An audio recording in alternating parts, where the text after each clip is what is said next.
자, 2017년 지방 7급 지방화치론 문제풀이 진행할게요. 자, 첫 번째 문제는 중앙집권의 장점에 대한 설명으로 옳지 않은 거죠. 옳지 않은 거. 중앙집권 했을 때는 일단 규모의 경제나 외부 효과 조정이 크죠. 특히 이제 지방자치를 했을 때는 지방자치단체 간에 특히 이제 외부 불경제가 발생할 경우에 조정이 굉장히 어렵잖아요. 그리고 당연히 첫 번째 선지처럼 강력한 행정 추진이 가능하겠죠. 자, 세 번째가 틀렸는데 중앙부처의 감독계층의 계통의 다양화로 인해서 지방행정의 종합적 처리가 용이해진다. 지방자치단체에서 그 지역에서 일어나는 행정 업무를 종합적으로 처리하려면 분권이 잘 돼 있어야 돼요. 그래서 정답은 3번이고요. 두 번째 문제요.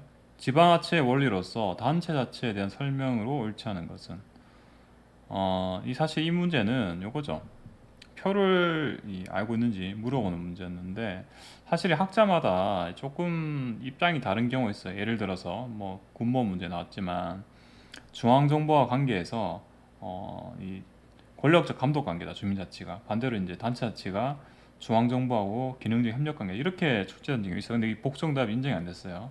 근데 지금 제가 여기 표에 나온 거는 보편적으로 좀 많이 출제 기출 문제에서 많이 인정하는 부분이기 때문에 이렇게 기억하시면 될 것 같고 일단은 정답은 2번이죠.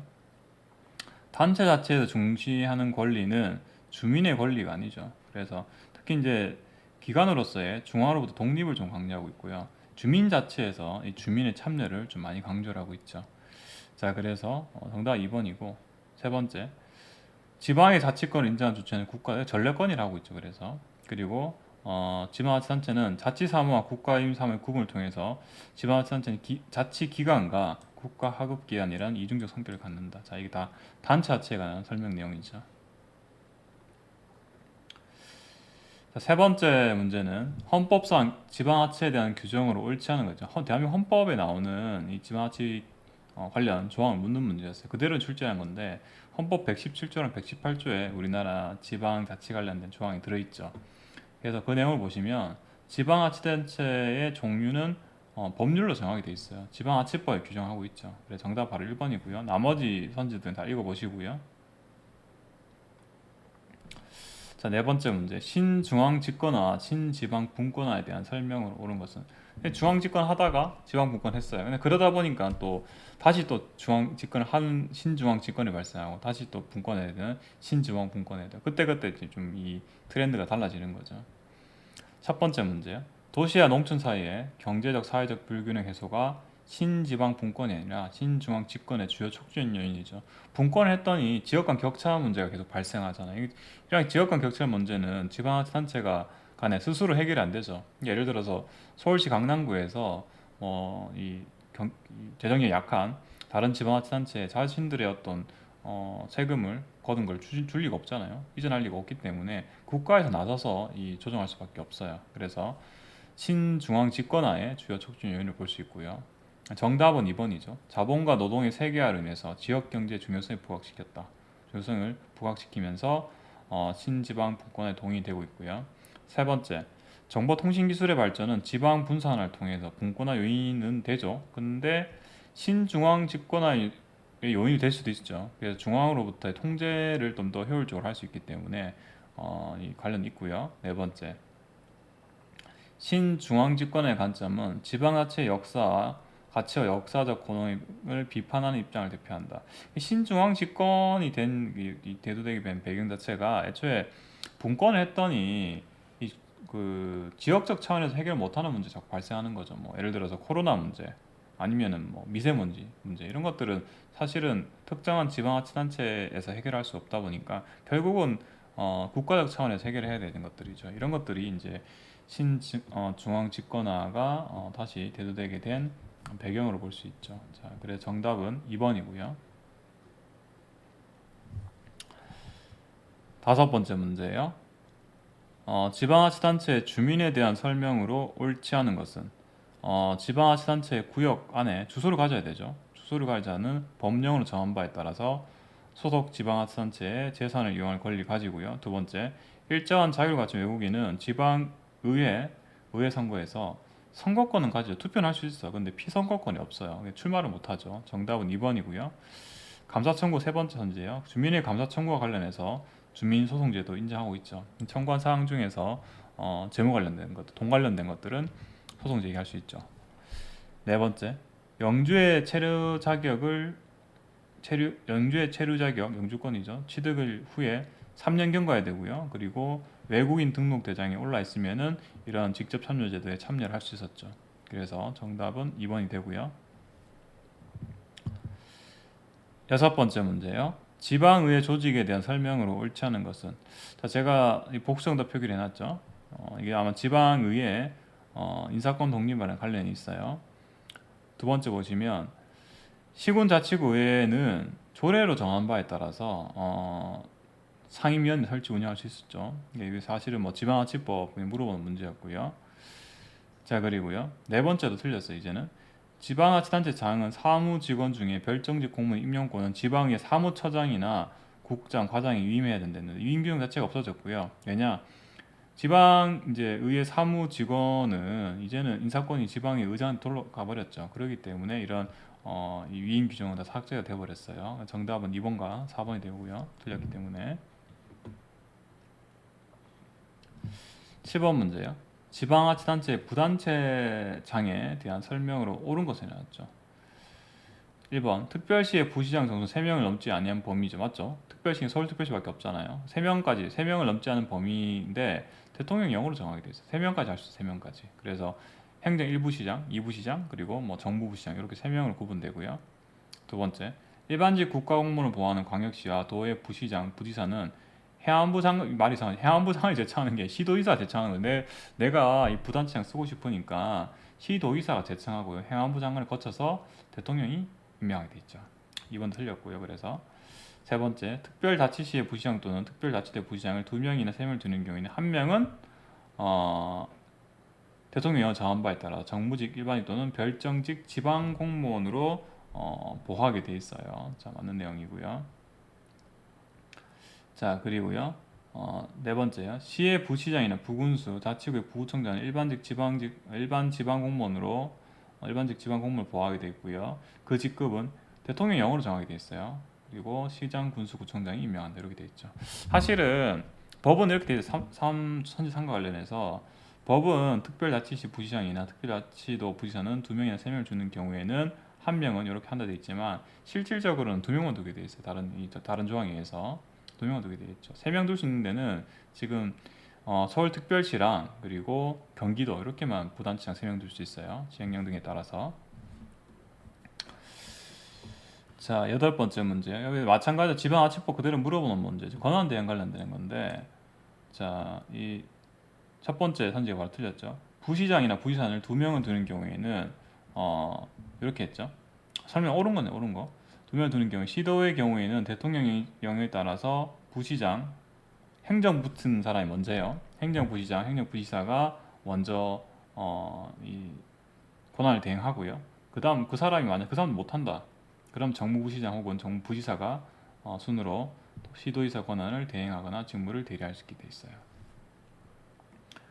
자, 그리고 두 번째 내용인데 지방자치단체장은 공소가 제기된 시점에 부단체장이 그 권한을 대행하는 게 아니라 구금된 시점이죠. 구금된 시점. 구금 상태에 있을 때 어떻게 자기 업무를 못하기 때문에 권한을 대행하게 돼 있고요. 자, 그리고 세 번째, 규정에 따라 직무를 대리할 부단체장이 부득이한 사유로 부단체장도 못할 수도 있잖아요. 예를 들어서 시장도 그 단체장도 못하는데 부단체장도 못해. 그때는 지방자치단체장이 지명한 순이 아니라 지명한 공무원이 아니라 규칙으로 미리 다 정해놓는 거예요. 규칙으로 정한 바에 따라서 그 권한을 대행하거나 직무를 대리하게 되어 있고요. 네 번째, 지방자치단체장이 의료법에 따라서 의료기관에 30일 이상 계속해서 입원한 경우 부단체장이 그 권한을 대행한다 했는데 60일이죠. 자, 이것도 지방자치법 조항을 좀 꼼꼼하게 보셔야지 맞힐 수 있는 문제였죠. 정답은 1번이고요. 아홉 번째 문제요. 지방자치법상 지방의회 의원에 대한 징계의 종류로 옳지 않은 것은 공개해서 경고 가능하고요. 공개회의에 사과 가능하고요. 30일 이내 출석 금지 가능하고요. 그리고 제적위원회 3분의 2죠. 3분의 2 이상 찬성에 의한 제명이 가능하죠. 이 다른 이 행정학에서 뭐 30일 대신 막 45일 이렇게 해서 출제한 적이 있어요. 참고하시고요. 자, 10번째 문제예요. 지방자치법상 지방자치단체의 사무처리에 관한 기본 원칙에 해당하지 않는 것은이죠. 지방자치법상이죠. 사무처리 원칙 물어보는데 복리 증진을 위해서 노력해야 되고요. 그리고 적정하게 유지해야 되고 조직구 운영을 그리고 어, 법령이나 상급 지방자치단 조례를 위반해서 사무를 처리할 수 없다. 자, 이런 거는 다 익숙하시죠? 결국 정답은 4번인데 지방자치단체는 지역경제 활성화를 위해 노력해야 된다. 이 내용 자체가 없어요. 보시면 1, 2, 3 선지는 제 12조의 사무처리 기본 원칙이 있고요. 4는 내용이 없어. 이 기본 처리 원칙에. 그래서 정답은 4번이고 사실 이것도 지방자치법을 좀 꼼꼼하게 잘 아셔야지 풀 수 있는 문제였어요. 자, 11번째 문제요. 다음에서 설명하는 지방세 원칙이겠죠. 내용 보니까 세원이 각 지역에 가급적 고르게 분포되어 있습니다. 자, 이거 보시자마자 바로 보편성의 원칙이죠. 보편성의 원칙. 자, 그래서 안정성의 원칙은 어떤 거냐면 그 기간이 지남에 따라서 계속 바뀌면 안 되죠. 이게 올해는 세금이 많이 거쳤다가 내년에 확 적게 떨어져 확 적게 거쳐버리고 이러면 안 돼. 일정하게 좀 세수가 확보돼야 된다 원칙이고요. 사실 뭐 그 단어의 뜻이 다 들어있고요. 두 번째 충분성의 원칙은 이 지방의 행정 서비스를 제공할 만큼 충분하게 지방세가 확보돼야 되는 원칙일 테고요. 네 번째 신장성의 원칙. 지방의 행정 수요가 늘어나면 그에 따라서 이를 추진하기 위한 지방세도 같이 늘어나야 된다는 원칙이죠. 정답은 그래서 보편성의 원칙이고요. 자, 12번 문제는 사실은 행정학 문제죠. 사바스의 공공 서비스 이용 중에서 민간이 결정하고요. 또 민간이 스스로 공급까지 같이 하는 유형이죠. 그래서 딱 보니까 이용권 지급, 바우처죠, 바우처. 바우처는 물론 원천은 정부에서 이 시민한테 주는 거지만 결국은 바우처를 받은 시민이 내가 어디에다가 바우처를 사용할지 결정하는 거죠. 그렇기 때문에 그럼 결국은 이제 공급은 뭐 식당이 되든 뭐 편의점이 되든 예를 들어 식품 바우처라 치면 그렇다면 이제 민간이 공급을 하게 되는 거죠. 이용권 지급이고 정답은 계약 방식은 정부가 결정을 하고요. 민간이 행정 서비스를 제공하는 방식이죠. 뭐 보조금도 마찬가지고 다. 그래서 이렇게 보시면은 여기 표가 보이시죠? 그래서 허가나 계약, 그다음에 보조금 뭐 이런 것들은 배열자 혹은 제가 뭐 여기 영어로는 어렌저스라 되다 보니까 배열자로 표기를 하지만 결정자라고 하기도 하죠. 결정하는 사람, 결정 주체가 정부면서 민간이 생산하는 경우 이런 것들은 이제 다른 선지였고요. 정답은 이거죠. 바우처. 근데 사실 이제 이 단어를 갖다가 이용권 지급을 표현해 놨어요. 그래서 이제 조금 고를 때 이용권은 뭐지 하셨을 텐데 바우처에 바우처. 정답 1번이고요. 13번째 문제요. 교부세법상 시행되고 있는 지방교부세가 아닌 것은 뭐 이렇게 하시면 돼요. 보특부서 하시면 되죠. 보특부서. 자, 보특부서 쓰면 되죠. 보특부서. 네 가지 바로 나오죠. 그래서 분권교부세는 이제는 사라졌죠. 정답은 바로 4번이고요. 이런 문제는 바로 푸셔야 되죠. 자, 그리고요. 14번 문제예요. 지방분권 및 지방행정체제 개편에 관한 특별법상 통합지방자치단체에 대한 특례. 그러니까 한마디로 예를 들어서 지금 마창진이 통합돼서 지금 통합창원시가 이제 그냥 창원시를 부르는 그 통합창원시가 됐죠. 이렇게 됐을 때 기존의 어떤 그 지방자치단체에 페널티를 안 주고 좀 특례를 주는 부분이거든요. 그래서 종전의 지방자치단체 또는 특정 지역의 불이익 당연히 배제해야 될 테고, 그리고 통합된 지방자치단체 의회 구성할 때 최초 선거에서 폐지된 각 지방자치단체 관할구의 의원 정수는 인구 등가성 반영해서 이 의원 정수를 정하게 되는 거죠. 그래서 뭐 인구가 많은 지역에 떠올래 그러면 의원 정수를 좀 많이 줘야 되겠죠. 하는 얘기고요. 세 번째가 사실 단 하나 딱 틀렸거든요. 지방자치단체 통합으로 초과되는 공무원 정원에 대해서는 정원 외로 포함해서 정원 확대를 인정하는 거예요. 그래 예를 들어서 통합되기 전에는 각각 뭐 5급 TO가 100명 있었어. 합쳤어 두 개가. 근데 합친 다음에는 원래 정원이 150명인데 50명 오바되죠. 근데 그럼 정원 외로 다 인정해 주는 거예요. 자, 그렇기 때문에 정원 외로 포함해서 정원 확대를 인정해 주는 거죠. 한동안은. 자, 15번째 문제요. 지방자치단체 간의 협력 방식에 대한 설명으로 옳지 않은 것, 협력 방식. 그래서 첫 번째 선지 지방자치단체가 계약에서 자기 사무 일부를 다른 지방자치단체에 위탁해서 처리하건 사무위탁제도 우리나라 지방자치법이 있죠. 맞고요. 두 번째, 두 개 이상의 지방자치단체가 조합을 설립할 때는 조합 규약을 정해서 지방의 의결을 다 거치게 돼 있죠. 맞고요. 세 번째, 두 개 이상의 지방자치단체가 구성한 행정협의회 할 수 있죠. 근데 법인격이 없어요. 그래서 법인격이 없다 보니까 지방자치단체 간의 강력한 협력 방식으로 분류하기 어렵죠. 조합이나 아니면 지금 이제 최근에 언급되고 있는 특별지방자치단체 이런 것들은 다 법인격이 있으면서 훨씬 강력한 형태죠. 그렇기 때문에 정답은 3번이 되겠죠.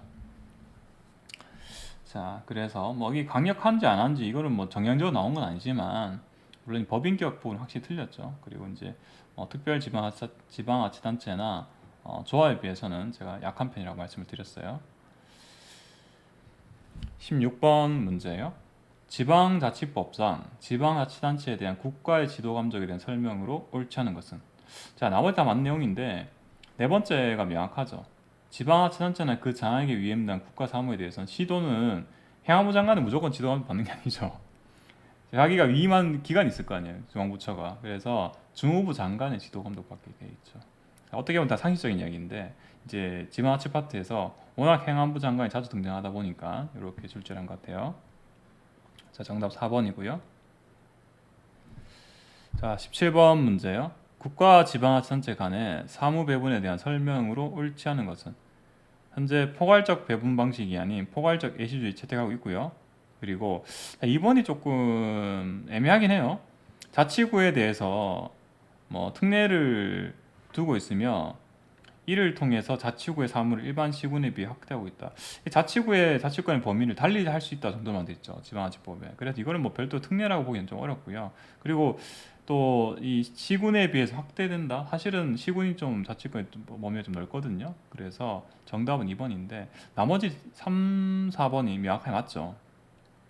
인구 50만 이상에 대해서 특례 두고 있고요. 그래서 이 자치구가 아닌 구를 둘 수 있게 돼 있죠.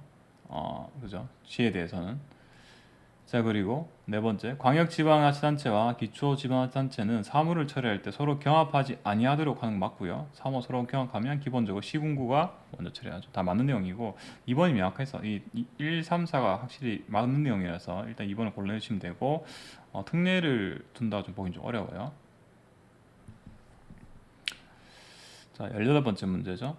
지방자치 교육에 관한 법률상 교육감 선거에 대한 설명으로 옳지 않은 것은? 정답은 3번인데 일단은 1번 보니까 이 후보자 추천 못 하고요. 그리고 사실 이 조항을 1번 이제 정당 공천제 허용 안 되는 부분을 갖다가 2항과 같이 연결되어 있죠. 그래서 교육감 후보자는 특정 정당을 지지 반대하면 사실은 이 그 정당 공천제 허용 안 하는 것을 한 조항을 이제 위배되는 형태가 되겠죠. 그래서 정당으로부터 지지 추천받고 있는 표방에서는 아니 된다 맞고요. 그리고 교육감 시도 단위로 선출하죠. 그래서 시도 선관위에서 관리하게 됐고, 그래서 정답 3번이죠. 내가 현직 교육감이야. 이 사람은 굳이 그 직을 두는 게 아니에요. 그래서 정답은 3번이고, 앞서 제가 지금 17번 문제에 대해서 좀 다시 말씀을 드리면 특례라고 이렇게 보는 기출문제도 있어요. 근데 일단은 뭐 이 자치구의 사무 범위가 시군에 비해서 확대되고 이건 좀 애매한 부분이에요. 그래서 일단은 정답 2번 그렇게 보시면 되고요.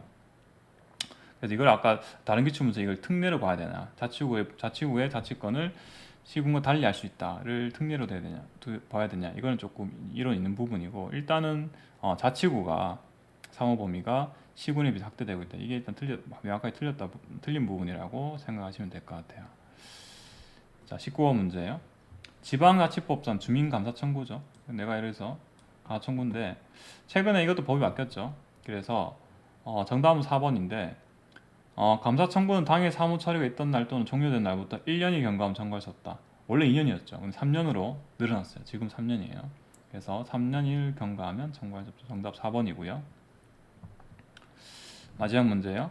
지방자치단체의 의결기관과 집행기관 관계에 대한 설명으로 옳지 않은 것은? 1번 지방의회의 지방자치단체장 불신임 의결권과 지방자치단체 의회 상권은 인정된 적이 없다. 뭐 이거 인정된 지 있었죠. 일단 제정되었던 지방자치법이 1949년 제정될 때 이 조항이 있었어요. 근데 1960년대 개정되면서 이게 삭제되고 다시 부활을 안 하고 있죠.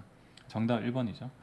자, 그래서 뭐 이번 2017년 문제도 그렇게 어려운 문제는 많이 없었는데 중간중간에 이렇게 아까 통합된 거였나요?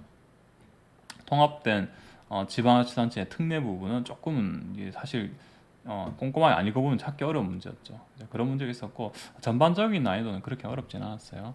자, 그래서 이렇게까지 해서 2017년 지방 7급 간단하게 해설 드렸고요. 그러면 다음 해설 때 뵙겠습니다. 네, 수고하셨습니다.